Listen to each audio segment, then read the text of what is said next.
Assalamualaikum warahmatullahi wabarakatuh. Lur, untuk Anda yang berprofesi sebagai pendidik, guru, tenaga pengajar, atau calon pendidik, calon guru, calon tenaga pengajar, ada beberapa tip ini dari saya untuk kalian semuanya tentang bagaimana peran, sikap, kompetensi, dan lain sebagainya yang terkait dengan pendidik, terkait dengan guru dan tenaga pengajar. Untuk itu ikuti dan jangan di skip-skip supaya Anda tetap bisa memahami apa yang akan kami sampaikan.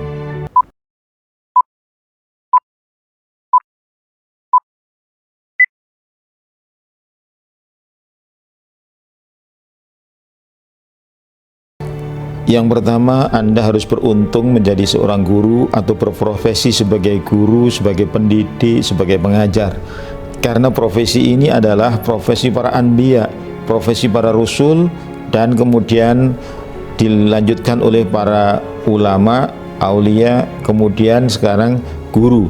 Sehingga Anda ketika berprofesi sebagai guru hakikatnya persis apa yang dilakukan oleh para rasul, para anbiya, yaitu mereka mengajarkan nilai-nilai kebajikan, mengajarkan kebenaran, mengangkat derajat manusia dari derajat yang terpuruk kepada derajat yang lebih tinggi, dari kezaliman kepada pencerahan, dan seterusnya dan seterusnya. Nah, untuk itu Anda harus sangat bersyukur mendapatkan mendapatkan tugas untuk mentransformasikan nilai-nilai. Yang kedua, Anda harus memahami bahwa tugas seorang guru atau pendidik bukan sekedar mentransformasikan ilmu atau memindah ilmu dari otaknya guru kemudian kepada otaknya murid, tetapi ada beberapa istilah yang harus Anda kenal dalam bahasa Arab. Yang pertama diantaranya adalah al-mudarris. Al-mudarris itu berarti berasal dari kata darosa. Darosa itu adalah menghilangkan. Berarti mudarris yang ismul fa'il itu yang melakukan, yang menghilangkan, artinya menghilangkan kebodohan, menghilangkan ketidakbisaan, menghilangkan kebutaan dan sebagainya. Itu adalah tugas yang mulia. Kemudian yang kedua adalah muallim, yang berasal dari kata allama yu'allimu. Kemudian ismul fa'il muallim, yaitu yang mengajarkan, yaitu mengajarkan ilmu pengetahuan kepada peserta didiknya.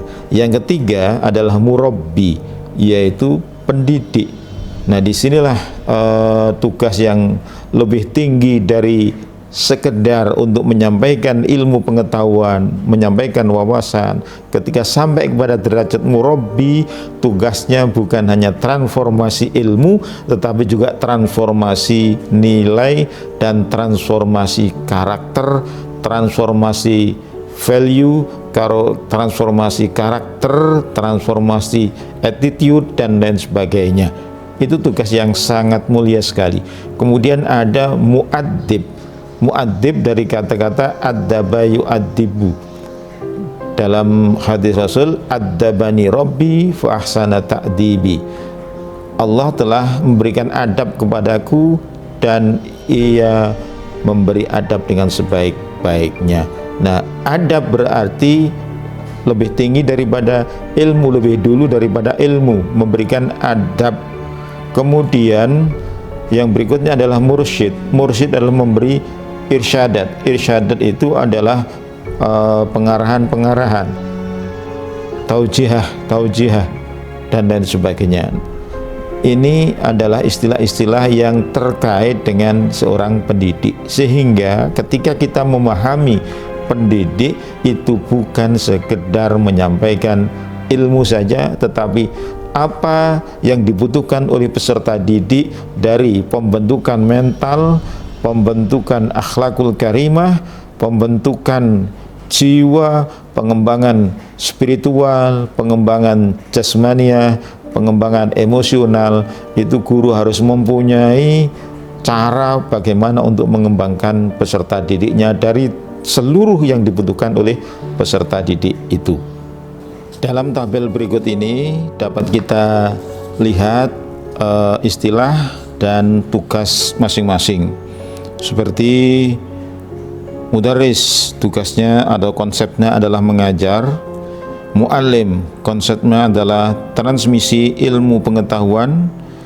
Muaddib, yaitu menanamkan adab, etika dan kesopanan.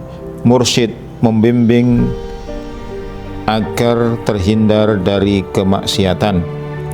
Muzaki adalah membersihkan jiwa, dan murabbi adalah menjaga, menumbuh kembangkan dan menyempurnakan potensi peserta didik.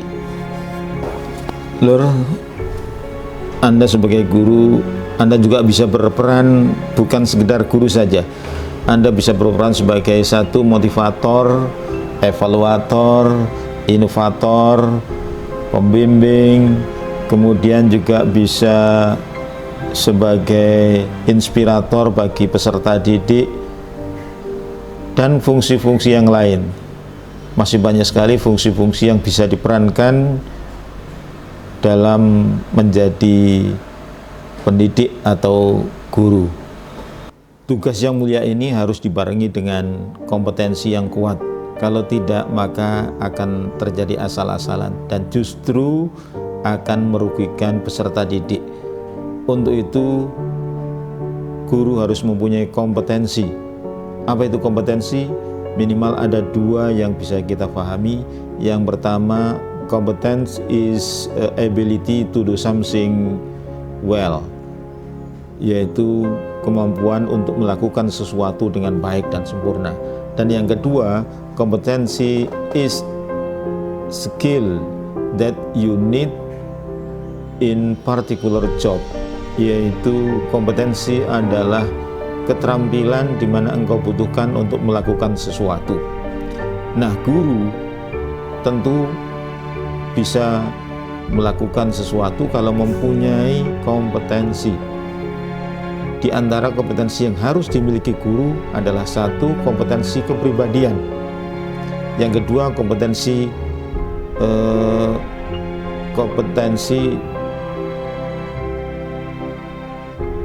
profesional. Yang ketiga, kompetensi sosial.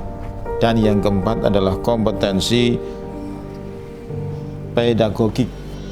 Dalam tabel berikut ini Anda dapat membaca apa saja kompetensi seorang guru.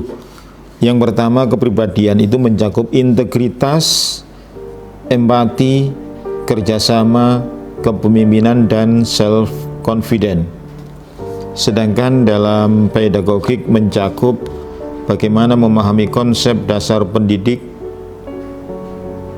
merencanakan pembelajaran, mengelola kelas, menerapkan teknologi dalam pembelajaran, mengevaluasi pembelajaran, membangun hubungan dengan peserta didik, dan berkomunikasi dengan orang tua.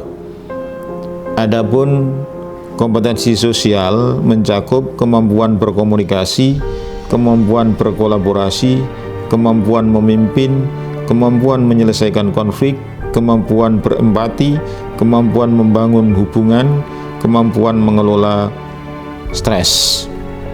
Dan yang terakhir adalah profesional, mencakup keterampilan dasar mendidik, keterampilan khusus bidang profesi, keterampilan teknis, keterampilan analisis, kemampuan mengomunikasikan ide dan gagasan, kemampuan beradaptasi, kemampuan bekerja tim, dan kemampuan belajar mandiri. Demikian uraian singkat tentang tugas peran seorang guru. Mudah-mudahan dapat difahami, dan kami sangat senang sekali apabila saudara Anda bisa menuliskan komen di bawah ini untuk menambahkan kekurangan-kekurangan yang ada. Terima kasih. Wassalamualaikum warahmatullahi wabarakatuh.